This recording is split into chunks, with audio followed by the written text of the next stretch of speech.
In the wake of China's disapproval of Trump's threat of military action in Nigeria as part of, efforts to protect Christians from persecution, a 2023 report by British newspaper The Times alleged that Chinese nationals in Nigeria's mining sector are funding terrorist groups to secure access to the country's mineral reserves. The exclusive investigation, which has resurfaced online, suggests that through bribes and illegal transactions, Beijing could be indirectly funding terror in Nigeria. Well, according to research from SBM Intelligence, a Lagos-based analytical group, Chinese companies operating in conflict zones have been striking security deals with insurgents. The report revealed videos of militant leaders boasting that Chinese workers must pay them rent to operate in their territories, particularly in Zamfara and other northwestern states. Some Chinese nationals working informally as miners serve as runners for militant groups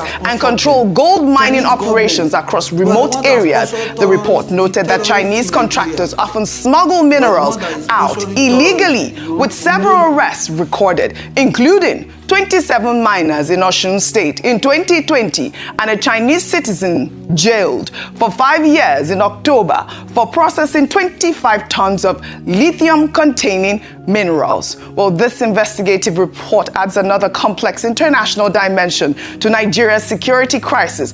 The report highlights the menace of resource exploitation, raising questions about which foreign actors are truly destabilizing Nigeria and why. Senator Adams Oshiomhole also accused China of stealing Nigeria's resources and arming bandits and terrorist groups to protect their illegal mining sites. The former Edo State governor made the allegations in January this year.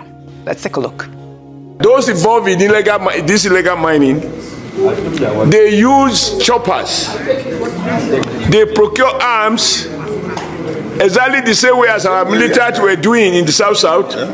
They give them arms, they use choppers to come and cut away the gold, and they take them out of this country and make billions of US dollars. And the federal government is not doing what it should be doing. I took this letter to the former president when I was national chairman of APC, and I said, call the general to give you more brief.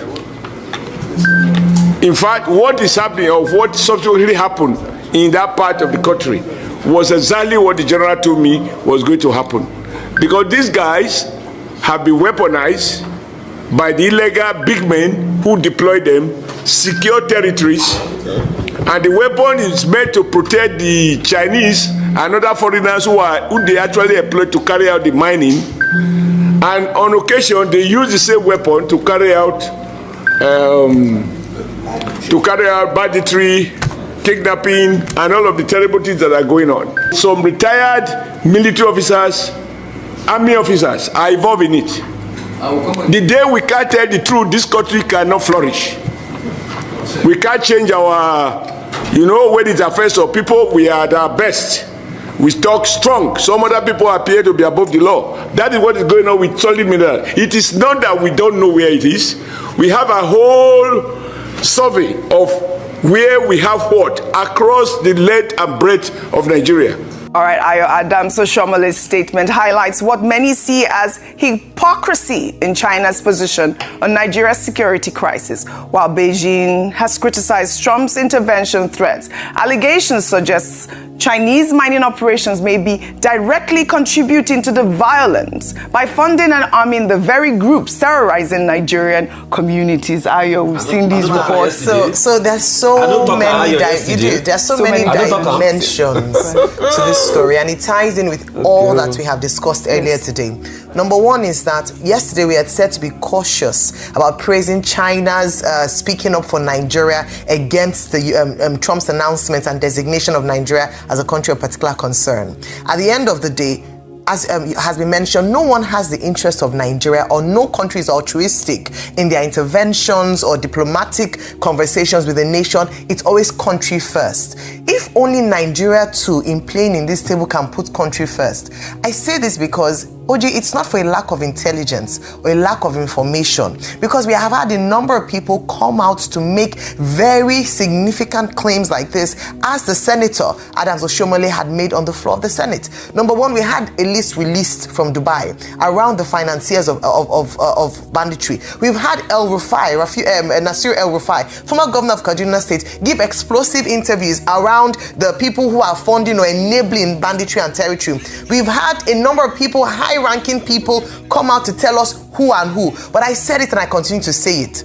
It is the will to deal with these people. Yes. And so while we're congratulating the DSS for what they've done, when I was looking, I was like, oh, these are the small fries. Deal with the big fries, the ones that are actually behind it, the ones that are funding it. We love it, that they are coming to come and tell the people that are doing the legwork. But let us go after the ones that are enabling it, because if you deal with these ones, as long as the enablers are still there, we will have an uproot of others who are willing to do the legwork, as long as money is there. Finally, end of this note, the former CDS had said that every time they apprehended terrorists, they found foreign currencies with them. Who are the people funding them? Exactly. There's foreign intervention or interference. Why are we not talking about that? So let's celebrate all these things, but we know the real issues.